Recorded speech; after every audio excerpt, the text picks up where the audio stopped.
माता दी आप सभी पर माँ भगवती की कृपा सदैव बनी रहे। आज आप सुनेंगे चैत्र मास महात्म्य का 15वां अध्याय और इसके बाद के आगे के शेष अध्याय आप सभी नवरात्रि के बाद सुनेंगे, क्योंकि नवरात्रि के दिनों में हमारे चैनल पर नवरात्रि से संबंधित कथाएं सुनाई जाएंगी। आपसे अनुरोध है इन कथाओं को भी आप हमारे चैनल पर जरूर सुनिएगा। अब सुनिए आज की कथा। आज की कथा में आप कर्म की गहन गति का वर्णन और इस संबंध में भगवान श्री कृष्ण और अर्जुन के उदाहरण का वर्णन सुनेंगे। राजा जन्मेजय बोले, हे ब्राह्मण, आपने अद्भुत कर्म करने वाले इंद्र का आख्यान कहा, जिसमें उनके पदच्युत होने और दुख प्राप्त करने का विशेष रूप से वर्णन किया गया है और जिसमें देवताओं की भी अधीश्वरी देवी भगवती की महिमा विस्तार से वर्णित हुई है। मुझे महान संदेह है कि महान तपस्वी इंद्र को देवाधिपति का पद प्राप्त होने पर भी दारुण दुख प्राप्त हुआ। 100 यज्ञ करके उन्होंने अतिश्रेष्ठ स्थान प्राप्त किया और देवताओं के स्वामी का पद प्राप्त करके भी वे अपने स्थान से कैसे च्युत हो गए? हे दयानिधे, इस सब का कारण सम्यक रूप से बताइए। हे मुनिश्रेष्ठ, आप सब कुछ जानने वाले और पुराणों के प्रवर्तक हैं। महापुरुषों के लिए अपने श्रद्धालु शिष्य से कुछ भी अकथ्य नहीं होता, इसलिए हे महाभाग, मेरे संदेह का निवारण कीजिए।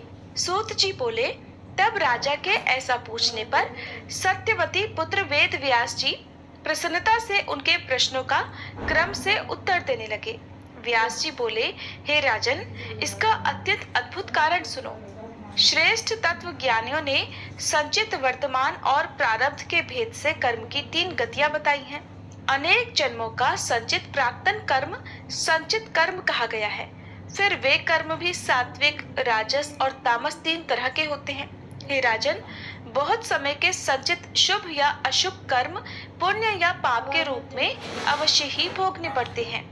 जीवों के प्रत्येक जन्म के संचित कर्म बिना भोग किए करोड़ों कल्पों में भी नष्ट नहीं होते। जो कर्म किया जा रहा है उसे वर्तमान कहा जाता है। जीव देह प्राप्त कर शुभ या अशुभ कार्य में प्रवृत्त होता है। संचित कर्मों के कारण देह प्राप्त होने पर काल जीव को पुनः कर्म के लिए प्रेरित करता है। प्रारब्ध कर्म उसे जानना चाहिए जिसका भोग से क्षय हो जाता है। प्राणियों को यहाँ प्रारब्ध कर्म अवश्य भोगना पड़ता, इसमें संदेह नहीं है। हे राजन, देवता, मनुष्य, असुर, यक्ष, गंधर्व और किन्नर, इन सभी को पूर्व काल में किए गए शुभ अशुभ कर्मों का फल भोगना ही पड़ता है, ये निश्चित है। हे महाराज, सबके देह धारण का कारण उनका कर्म ही होता है। कर्म के समाप्त हो जाने पर प्राणियों का जन्म लेना भी समाप्त हो जाता है, इसमें कोई संदेह नहीं। हे राजन, ब्रह्मा, विष्णु, रुद्र, इंद्र आदि सभी देवता, दानव, यक्ष और गंधर्व ये सभी कर्म के वशीभूत हैं। जिस प्रकार प्रारब्ध कर्म के वश में होकर ही मनुष्य पुण्य या पाप करता है, उसी प्रकार देवता आदि भी करते हैं। हे राजन, भगवान विष्णु के अंश से धर्मपुत्र नर और नारायण ही कृष्ण और अर्जुन के रूप में प्रकट हुए। मुनियों के द्वारा इस पौराणिक आख्यान का विवेचन किया गया है। जो अधिक वैभवशाली होते हैं उसे देवांश जानना चाहिए। जो ऋषि नहीं है वह काव्य की रचना नहीं कर सकता। जो रुद्र नहीं है वह रुद्र की अर्चना नहीं कर सकता। जिसमें देवांश नहीं है वह अन्नदान नहीं कर सकता और जिसमें विष्णु का अंश नहीं है वह राजा नहीं हो सकता। हे राजन, श्री विष्णु इंद्र, अग्नि, यम और कुबेर से प्रभुत्व, प्रभाव, कोप और पराक्रम प्राप्त करके ही वह निश्चित रूप से यह शरीर बनता है। इस संसार में जो कोई बलवान, भाग्यवान, भोगवान, विद्यावान या दानशील है उसे देवांश कहा जाता है। हे राजन, उसी प्रकार मैंने पांडवों को भी देवांश बताया था। वासुदेव श्री कृष्ण तो नारायण के अंश और उन्हीं के समान कांति युक्त थे। प्राणियों के देह संबंधी कर्मों की गति अत्यंत गहन है। ये देवताओं के लिए भी दुर्जय है तो फिर मनुष्यों की तो बात ही क्या है। वासुदेव श्री कृष्ण भी अत्यंत संकट में कारागार में उत्पन्न हुए और वसुदेव के द्वारा गोकुल में नंद गोप के घर ले जाए गए। हे भरत, वे वहां 11 वर्ष तक रहे और फिर मथुरा जाकर उन्होंने बलपूर्वक उग्रसेन के पुत्र कंस का वध किया। इसके बाद अत्यंत दुखी माता पिता को बंधन से मुक्त किया और उग्रसेन को मथुरापुरी का राजा नियुक्त किया। पुनः वे म्लेच्छराज काल यवन के भय से द्वारका चले गए। श्री कृष्ण ने ये सब महान पराक्रम देव के अधीन होकर ही तो किया।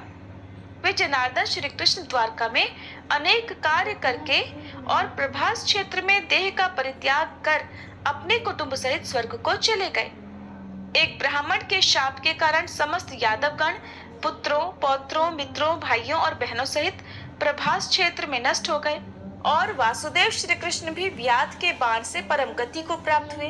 हे राजन, इस प्रकार मैंने आपसे कर्म की गहन गति का वर्णन कर दिया।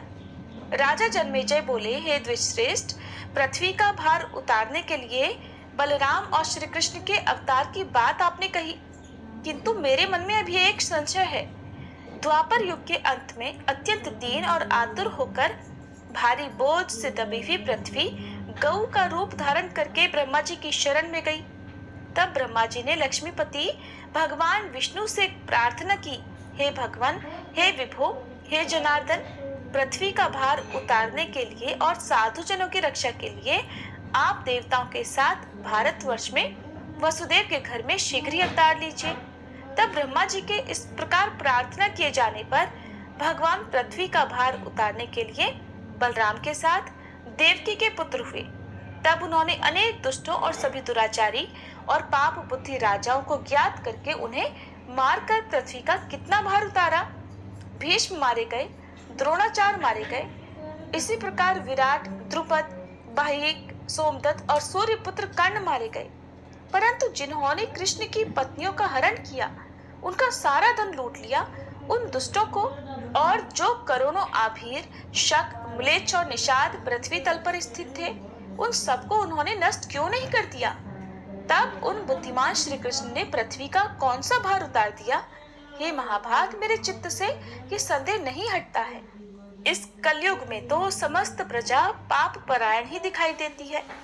व्यास जी बोले, हे राजन, जैसा युग होता है, काल प्रभाव से प्रजा भी वैसी ही होती है। इसके विपरीत नहीं होता। इसमें युग धर्म ही कारण है। जो धर्मानुरागी जीव हैं, वे सतयुग में हुए। जो धर्म और अर्थ से प्रेम रखने वाले प्राणी हैं, वे त्रेता युग में हुए। धर्म, अर्थ और काम के रसिक प्राणी द्वापर युग में हुए और अर्थ और काम में आसक्ति रखने वाले सभी प्राणी इस कलयुग में होते हैं। हे राजन, युग धर्म का प्रभाव विपरीत नहीं होता है। काल ही धर्म और अधर्म का करता है।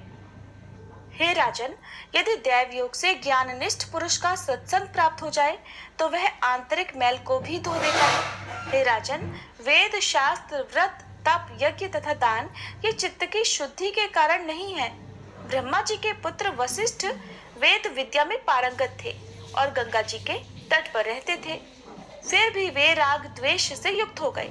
फिर मुनि विश्वामित्र और मुनि वशिष्ठ के मध्य देवताओं को भी आश्चर्य में डाल देने वाला आदिबक नामक महायुद्ध हुआ, जो द्वेष के कारण व्यर्थ ही हुआ था। उस युद्ध में परम तपस्वी विश्वामित्र बक हुए थे।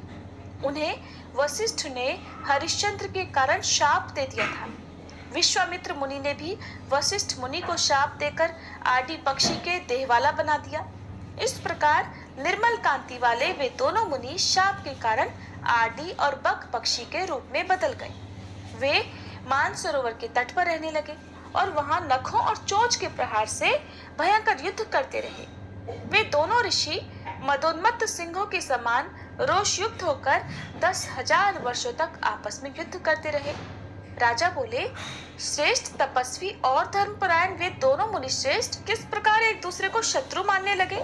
उन दोनों बुद्धिमान ऋषियों ने किस कारण से एक दूसरे को शाप दे दिया, जो मनुष्यों के लिए कष्टकारक और दुखदायक सिद्ध हुए? तब व्यास जी बोले, पूर्व काल में सूर्य वंश में त्रिशंकु के पुत्र हरिश्चंद्र नामक एक श्रेष्ठ राजा हुए, जो रामचंद्र जी के पूर्वज थे। वे राजर्षि संतानहीन थे, इसलिए पुत्र की कामना से वरुण देव की प्रसन्नता के लिए उन्होंने नरमेध नामक दुष्कर महायज्ञ करने की प्रतिज्ञा की।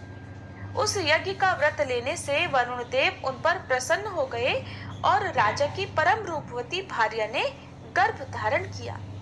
रानी को गर्भवती देखकर राजा प्रसन्न हुए और उन्होंने विधि पूर्वक गर्भ को संस्कारित करने वाला कर्म संपन्न कराया। हे राजन, रानी ने समस्त शुभ लक्षणों से संपन्न पुत्र को जन्म दिया। पुत्र के उत्पन्न होने पर राजा बहुत प्रसन्न हुए। उन्होंने जात कर्म आदि संस्कार की उत्तम विधि संपन्न की। ब्राह्मणों को विशेष रूप से स्वर्ण और दूध देने वाली गौएं प्रदान की। हे महाराज, जब घर में जन्मोत्सव धूमधाम से मनाया जा रहा था, उसी समय ब्राह्मण का वेश धारण करके वरुण देव आए। आसन प्रदान करके राजा ने विधिवत उनकी पूजा की। आगमन के विषय में पूछे जाने पर मैं वरुण हूँ, ये वाक्य उन्होंने राजा से कहा। हे राजन, जैसा आपने संकल्प लिया था, अब अपने पुत्र को बलि पशु बनाकर परम पवित्र यज्ञ कीजिए और सत्यवादी बनिए। उनकी यह बात सुनकर राजा व्यथा से व्याकुल और विह्वल हो गए। पुनः अपनी मनोव्यथा को शांत करके उन्होंने श्रद्धा पूर्वक हाथ जोड़कर वरुण देव से कहा, हे स्वामिन, मैंने जिस यज्ञ का संकल्प लिया है, उस यज्ञ को मैं विधि पूर्वक करूंगा और सत्यवादी होऊंगा। हे सुरश्रेष्ठ, एक माह पूर्ण होने पर मेरी धर्म पत्नी जनना शौच से शुद्ध हो जाएगी और पत्नी के शुद्ध हो जाने पर मैं उस पशु यज्ञ को करूंगा। व्यास जी बोले, राजा के ऐसा कहने पर वरुण देव अपने घर चले गए। अब राजा संतुष्ट हो गए, किंतु कुछ कुछ चिंता मगन रहने लगे। एक माह पूरा होने पर वरुण देव सुंदर और मृदुभाषी ब्राह्मण का वेश बनाकर राजा की परीक्षा लेने के लिए उनके महल में फिर से आए। तब सभी प्रकार से पूजित होकर सुखदायी आसन पर विराजमान उन सुरश्रेष्ठ वरुण से राजा ने विनय पूर्वक उद्देश्य परक ये बात कही, हे स्वामिन, पुत्र तो अभी संस्कार रहित है, उसे यूप में कैसे बांधूं? संस्कार करके उसे क्षत्रिय बनाकर मैं उस उत्तम यज्ञ को संपन्न करूंगा।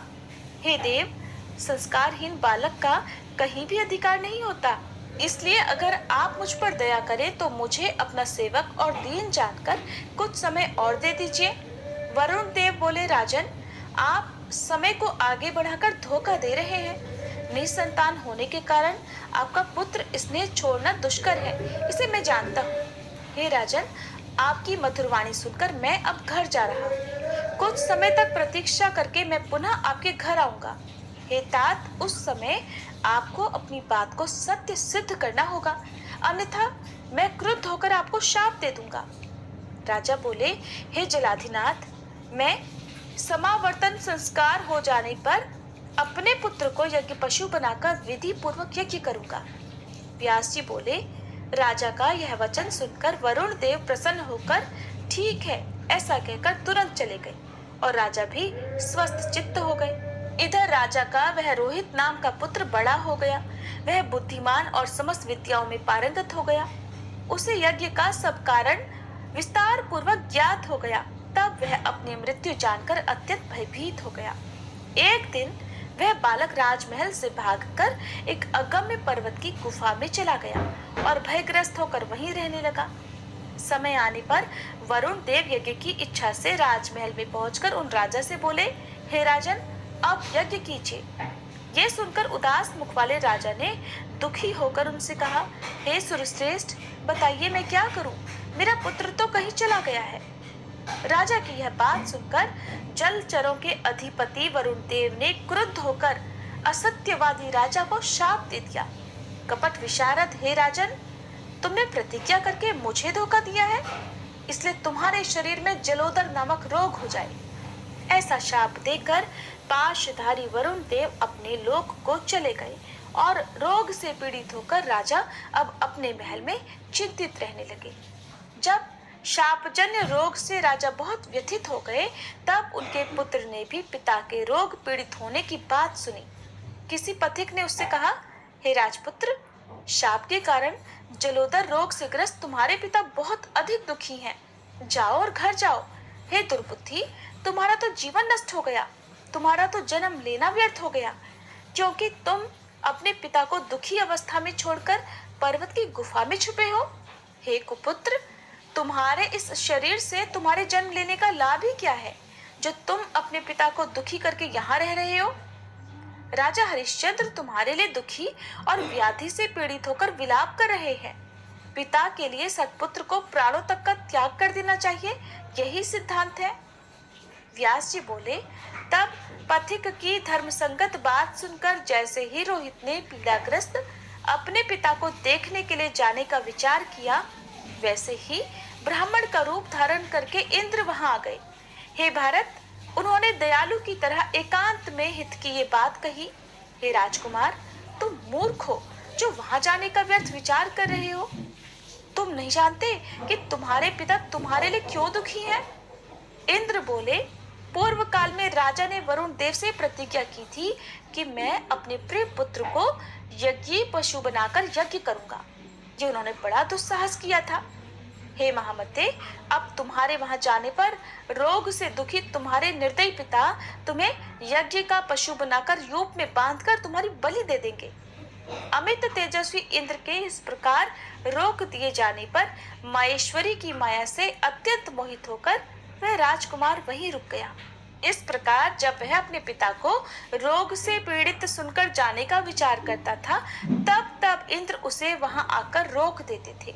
एक दिन राजा हरिश्चंद्र ने अत्यंत दुखी होकर एकांत में बैठे हुए सर्वज्ञ और कल्याणकारी गुरु वशिष्ठ जी के पास जाकर पूछा। राजा बोले, हे भगवान, मैं क्या करूं? मैं अत्यंत भयभीत और कष्ट से पीड़ित हूँ। इस महाव्याधि से पीड़ित मुझ दुख चित्त की रक्षा कीजिए। मुनि वशिष्ठ बोले, हे राजन, सुनिए, रोग नाशन का एक प्रशस्त उपाय है। धर्म शास्त्र में 13 प्रकार के पुत्र कहे गए हैं। इसलिए किसी ब्राह्मण के उत्तम बालक को उसका मनोभिलषित धन देकर क्रय करके उसे ले आइए और उत्तम यज्ञ को संपन्न कीजिए। हे राजन, इस प्रकार यज्ञ करने से आपका रोग नष्ट हो जाएगा और वरुण देव भी प्रसन्न हो जाएंगे। व्यास जी बोले, उनकी ऐसी बात सुनकर राजा ने मंत्री से कहा, हे महामते, सभी स्थानों में प्रयत्न पूर्वक पता लगाइए। अगर कोई लोभी पिता अपने पुत्र को देता है तो वह चाहे जितना धन मांगे उतना ही देकर उसके पुत्र को ले आइए। सभी प्रकार से प्रयास करके यज्ञ के लिए ब्राह्मण बालक लाना ही चाहिए और मेरे कार्य में तुम्हें किसी भी प्रकार का बुद्धि शौथिल्य नहीं करना है। तुम्हें इस काम में बिल्कुल भी देरी नहीं करनी है। तुम्हें प्रत्येक ब्राह्मण से प्रार्थना करनी चाहिए कि धन लेकर राजा को पुत्र दे दीजिए। उसे यज्ञ के लिए यज्ञ पशु बनाना है। उन राजा से ऐसा आदेश प्राप्त कर मंत्री ने यज्ञ कार्य के लिए राजा के प्रत्येक गांव और घर में पता लगाया। इस प्रकार राज्य में पता लगाते हुए उसे अजिगर्त नामक एक दुखी और निर्धन ब्राह्मण मिला, जिसके 3 पुत्र थे। उस ब्राह्मण ने जितना धन मांगा उतना देकर वह मंत्री श्रेष्ठ उसके मंझले पुत्र शुनशेप को ले आया। कार्य कुशल मंत्री ने पशु योग्य ब्राह्मण पुत्र शुनशेप को लाकर राजा को समर्पित कर दिया। इससे अत्यंत प्रसन्न होकर राजा ने वेदज्ञ ब्राह्मणों को बुलाकर यज्ञ के लिए सामग्री एकत्र करवाई। यज्ञ के प्रारंभ होने पर महामुनि विश्वामित्र ने वहां शुनशेप को बंधा देखकर राजा को मना करते हुए कहा, हे राजन, ऐसा साहस मत कीजिए, इस ब्राह्मण बालक को छोड़ दीजिए। हे आयुष्मान, मैं प्रार्थना करता हूँ, इससे आपको सुख की प्राप्ति होगी। ये शुनशेप क्रंदन कर रहा है, रो रहा है और मुझसे इसकी यह दशा देखी नहीं जा रही। हे राजन, मेरी बात मानिए। हे राजन, कृपया दयावान बनिए। पूर्व काल में स्वर्ग के इच्छुक, पवित्र व्रती और दयापरायण जो क्षत्रिय गण थे, वे दूसरों के शरीर की रक्षा के लिए अपने प्राण दे देते थे और आप अपने शरीर की रक्षा के लिए बलपूर्वक एक ब्राह्मण पुत्र का वध कर रहे हैं। हे राजन, पाप मत कीजिए और इस बालक पर दया कीजिए।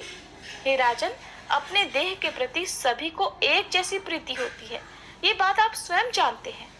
अगर आप मेरी बात को प्रमाण मानते हैं तो इस बालक को छोड़ दीजिए। व्यास जी बोले, दुख से अत्यंत पीड़ित राजा ने मुनि की बात का अनादर करके उस बालक को नहीं छोड़ा। इससे वे तपस्वी मुनि उनके ऊपर अत्यंत क्रोधित हो गए। वेद वेदताओं में श्रेष्ठ उन दयालु विश्वामित्र मुनि ने शुनशेप को पाशधारी वरुण देव के मंत्र का उपदेश दिया। अपने वध के भय से व्याकुल इधर शुनशेप भी वरुण देव का स्मरण करते हुए बड़ी जोर जोर से मंत्र का जप करने लगा। जलचरों के अधिपति करुणा सिंधु वरुण देव ने वहां आकर स्तुति करते हुए उस ब्राह्मण पुत्र शून्यशेप को छुड़ा दिया और फिर राजा को रोग मुक्त करके वे वरुण देव अपने लोक को चले गए। विश्वामित्र मुनि ने उस बालक को मृत्यु से मुक्ति प्रदान कर दी। राजा ने महात्मा विश्वामित्र मुनि की बात नहीं मानी, इसलिए वे गाधी पुत्र विश्वामित्र मन ही मन राजा के ऊपर बड़े क्रोधित हुए। फिर एक समय राजा घोड़े पर सवार होकर वन में गए। वे सुअर को मारने की इच्छा से ठीक दोपहर के समय कौशिकी नदी के तट पर पहुंचे। वहां मुनि विश्वामित्र ने एक वृद्ध ब्राह्मण का वेश धारण करके छल पूर्वक उनका सब कुछ मांग लिया और उनके महान राज्य पर अपना अधिकार कर लिया, जिससे मुनि वशिष्ठ यजमान राजा हरिश्चंद्र अत्यंत कष्ट पाने लगे। एक बार संयोगवश वन में आए हुए विश्वामित्र से वशिष्ठ मुनि ने कहा, हे क्षत्रियाधम, हे दुर्बुद्धे, तुमने व्यर्थ ही ब्राह्मण का वेश बना रखा है। बगुले के समान वृत्ति वाले हे दाम्भिक, तुम व्यर्थ में गर्व क्यों करते हो? हे जाल्म, तुमने मेरे यजमान राजा हरिश्चंद्र को बिना अपराध के महान कष्ट में क्यों डाल दिया? तुम बगुले के समान ध्यान परायण हो, इसलिए तुम वक अर्थात बगुला हो जाओ।